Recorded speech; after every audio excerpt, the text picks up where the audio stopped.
Falcons. I am back with our book, The Wizard of Oz. Oops, not getting a very good look at it. There are we. The Wizard of Oz by L. Frank Baum, illustrated by Greg Hildebrandt, and published by the Unicorn Publishing House. And I believe we are on chapter 7. The Journey to the Great Oz.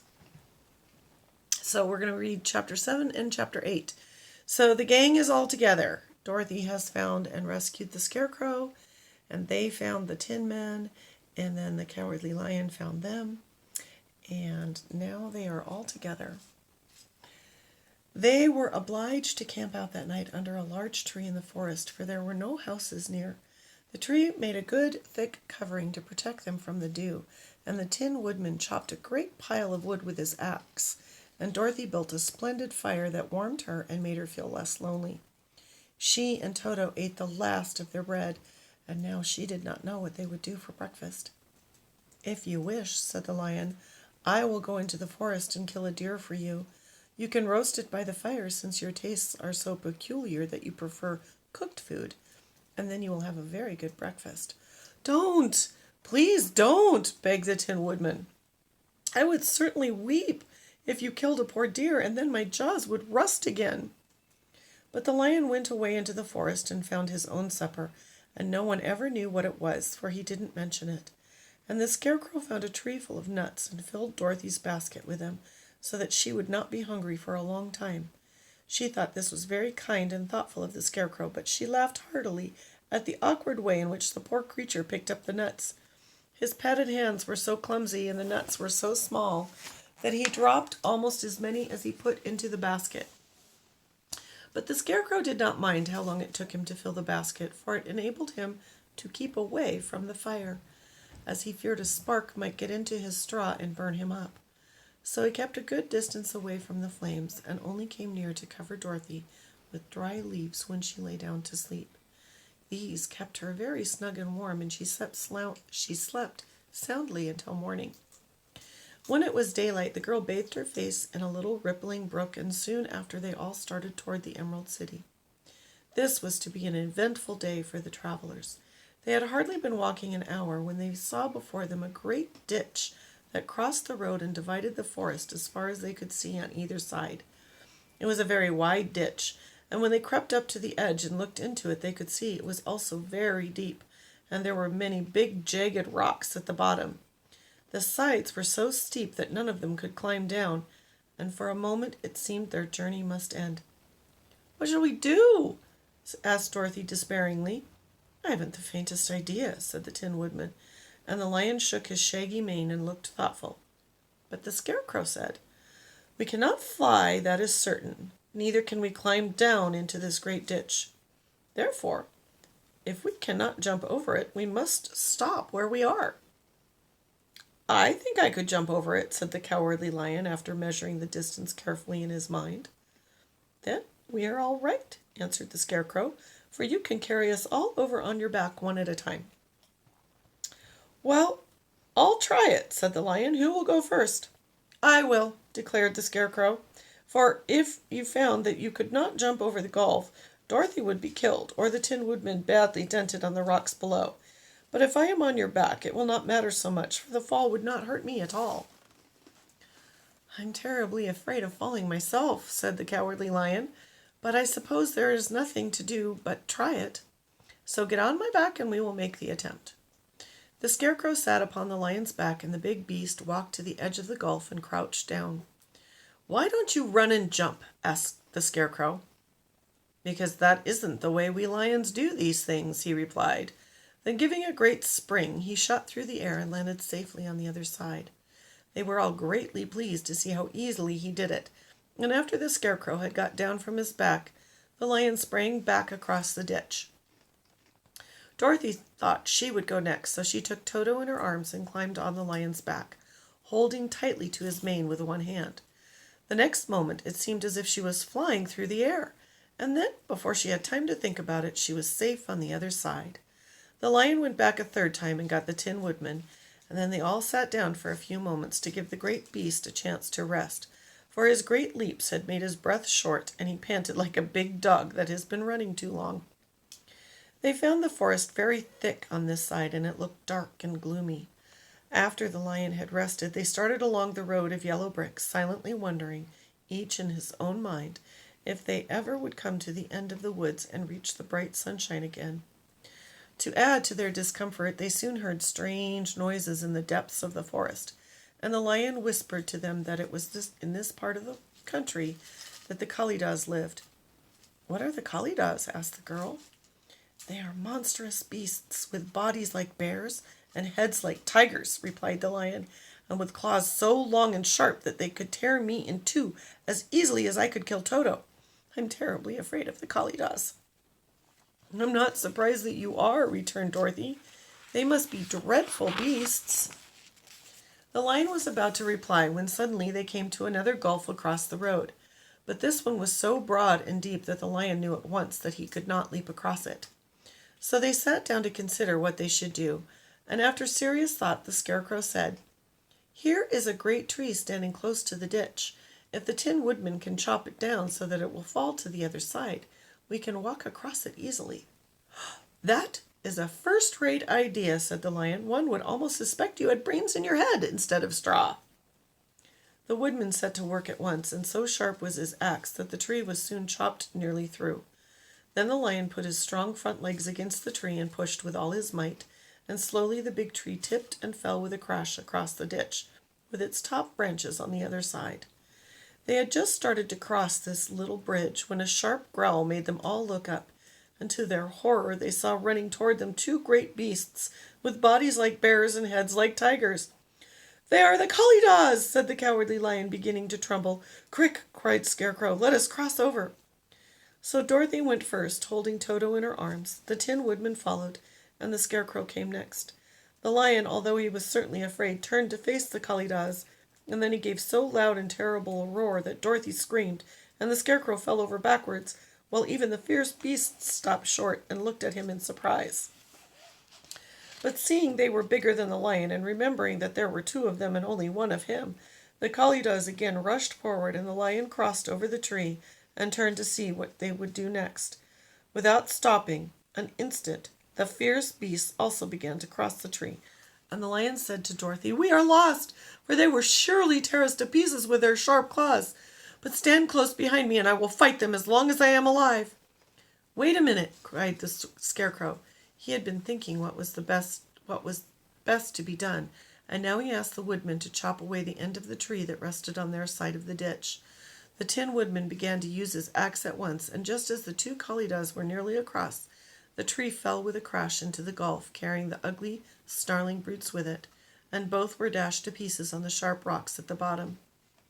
"Well," said the Cowardly Lion, drawing a long breath of relief, "I see we are going to live a little while longer, and I am glad of it, for it must be a very uncomfortable thing not to be alive. Those creatures frightened me so badly that my heart is beating yet." "Ah," said the Tin Woodman sadly, "I wish I had a heart to beat." This adventure made the travelers more anxious than ever to get out of the forest, and they walked so fast that Dorothy became tired and had to ride on the lion's back. To their great joy, the trees became thinner the further they advanced, and in the afternoon they suddenly came upon a broad river flowing swiftly just before them. On the other side of the water they could see the road of yellow brick running through a beautiful country, with green meadows dotted with bright flowers, and all the road bordered with trees hanging full of delicious fruits. They were greatly pleased to see this delightful country before them. "How shall we cross the river?" asked Dorothy. "That is easily done," said the Scarecrow. "The Tin Woodman must build us a raft so we can float to the other side." So the woodman took his axe and began to chop down small trees to make a raft, and while he was busy at this the Scarecrow found on the river bank a tree full of fine fruit. This pleased Dorothy, who had eaten nothing but nuts all day, and she made a hearty meal of the ripe fruit. But it takes time to make a raft, even when one is as industrious and untiring as the Tin Woodman, and when night came the work was not done. So they found a cozy place under the trees, where they slept well until the morning, and Dorothy dreamed of the Emerald City and of the good Wizard of Oz, who would soon send her back to her own home again. So here is a picture of the Kalidas falling into the ditch because the woodman has cut the tree. Look at the big sharp claws on that one. All right, chapter 8, The Deadly Poppy Field. Our little party of travelers awakened the next morning refreshed and full of hope, and Dorothy breakfasted like a princess off peaches and plums from the trees beside the river. Behind them was the dark forest they had passed safely through, although they had suffered many discouragements. But before them was a lovely sunny country that seemed to beckon them on to the Emerald City. To be sure, the broad river now cut them off from this beautiful land, but the raft was nearly done, and after the Tin Woodman had cut a few more logs and fastened them together with wooden pins, they were ready to start. Dorothy sat down in the middle of the raft and held Toto in her arms. When the Cowardly Lion stepped upon the raft, it tipped badly, for he was big and heavy, but the Scarecrow and the Tin Woodman stood upon the other end to steady it, and they had long poles in their hands to push the raft through the water. They got along quite well at first, but when they reached the middle of the river, the swift current swept the raft downstream, farther and farther away from the road of yellow brick, and the water grew so deep that the long poles would not touch the bottom. "This is bad," said the Tin Woodman, "for if we cannot get to the land, we shall be carried into the country of the Wicked Witch of the West, and she will enchant us and make us her slaves." "And then I should get no brains," said the Scarecrow. "And I should get no courage," said the Cowardly Lion. "And I should get no heart," said the Tin Woodman. "And I should never get back to Kansas," replied Dorothy. "We must certainly get to the Emerald City if we can," the Scarecrow continued, and he pushed so hard on his long pole that it stuck fast in the mud at the bottom of the river, and before he could pull it out again or let go, the raft was swept away and the poor Scarecrow left clinging to the pole in the middle of the river. "Goodbye," he called after them, and they were very sorry to leave him. Indeed, the Tin Woodman began to cry, but fortunately remembered that he might rust, and so dried his tears on Dorothy's apron. So here's the Scarecrow, stuck in the middle of the river.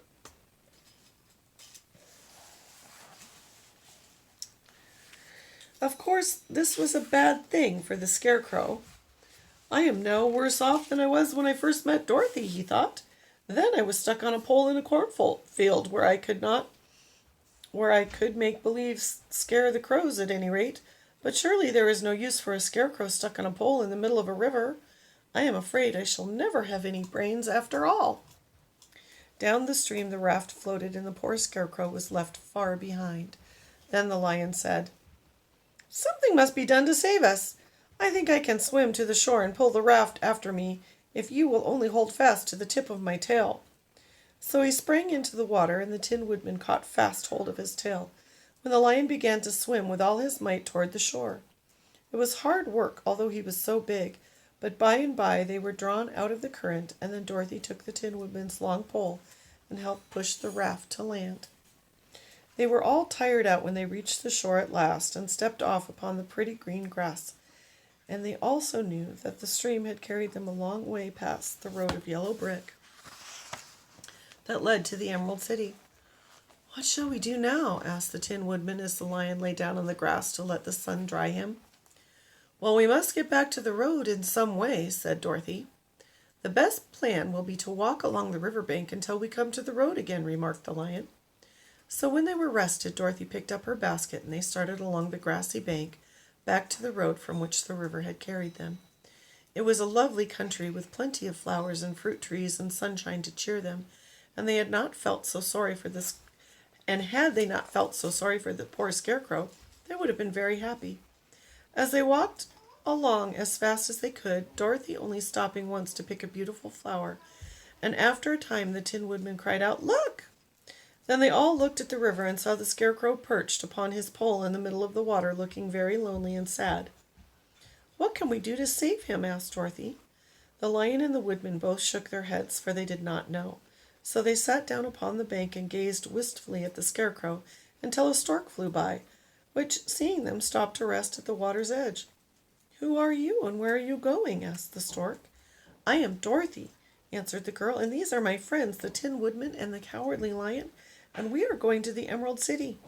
"This isn't the road," said the stork. as she twisted her long neck and looked sharply at the strange party. I know it, returned Dorothy, but we have lost the Scarecrow, and are wondering how we shall get him back again. Where is he? Asked the stork. Over there in the river, answered the girl. Oh, if he wasn't so big and heavy, I would get him for you, remarked the stork. Oh, he isn't heavy a bit, said Dorothy eagerly, for he is stuffed with straw, and if you will bring him back to us, we shall thank you ever and ever so much. Well, I'll try, said the stork, but if I find he is too heavy to carry, I shall have to drop him in the river again. So the big bird flew into the air and over the water until she came to where the Scarecrow was perched upon his pole. Then the stork with her great claws grabbed the Scarecrow by the arm and carried him up into the air and back to the bank, where Dorothy and the Lion and the Tin Woodman and Toto were sitting. When the Scarecrow found himself among his friends again, he was so happy that he hugged them all, even the Lion and Toto. And as they walked along, he sang toll-de-ree-dee-o at every step. He felt so happy. I was afraid I should have to stay in the river forever, he said, but the kind stork saved me, and if I ever get any brains, I shall find the stork again and do it some kindness in return. Oh, that's all right, said the stork, who was flying along beside them. I always like to help anyone in trouble, but I must go now, for my babies are waiting in the nest for me. I hope you will find the Emerald City and that Oz will help you. Thank you, replied Dorothy, and then the kind stork flew into the air and was soon out of sight. They walked along listening to the singing of the bright-colored birds and looked at the lovely flowers which now became so thick that the ground was carpeted with them. There were big yellow and white and blue and purple blossoms, besides great clusters of scarlet poppies, which were so brilliant in color they almost dazzled Dorothy's eyes. Aren't they beautiful? The girl asked as she breathed in the spicy scent of the flowers. I suppose so, answered the Scarecrow. When I have brains, I shall probably like them better. If I only had a heart, I should love them, added the Tin Woodman. I always did like flowers, said the Lion. They seem so helpless and frail, but there are none in the forest so bright as these. They now came upon more and more of the big scarlet poppies, and fewer of the other flowers, and soon they found themselves in the midst of a great meadow of poppies. Now it is well known that when there are many of these flowers together, their odor is so powerful that anyone who breathes it falls asleep, and if the sleeper is not carried away from the scent of the flowers, he sleeps on and on forever. But Dorothy did not know this, nor could she get away from the bright red flowers that were everywhere about. So presently her eyes grew heavy, and she felt she must sit down to rest and to sleep. But the Tin Woodman would not let her do this. We must hurry and get back to the road of yellow brick before dark, he said, and the Scarecrow agreed with him. So they kept walking until Dorothy could stand no longer. Her eyes closed in spite of herself, and she forgot where she was and fell among the poppies fast asleep. What shall we do? Asked the Tin Woodman. If we leave her here, she will die, said the Lion. The smell of the flowers is killing us all. I myself can scarcely keep my eyes open, and the dog is asleep already. It was true. Toto had fallen down beside his little mistress. But the Scarecrow and the Tin Woodman, not being made of flesh, were not troubled by the scent of the flowers. Run fast, said the Scarecrow to the Lion, and get out of this deadly flower bed as soon as you can. We will bring the little girl with us, but if you should fall asleep, you are too big to be carried. So the Lion aroused himself and bounded forward as fast as he could go. In a moment, he was out of sight. Here they are in the poppy field.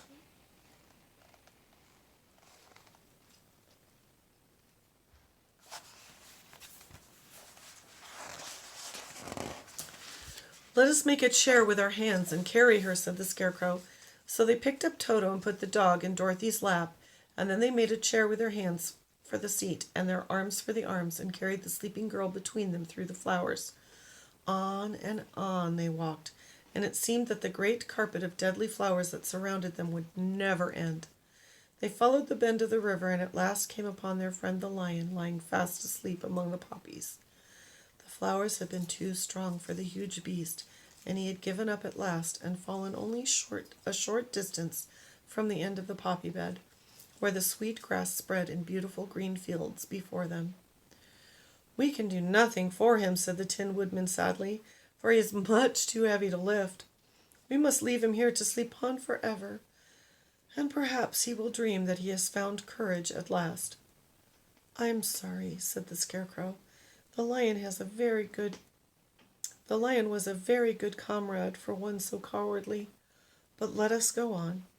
They carried the sleeping girl to a pretty spot beside the river, far enough from the poppy field to prevent her from breathing any more of the poison of the flowers.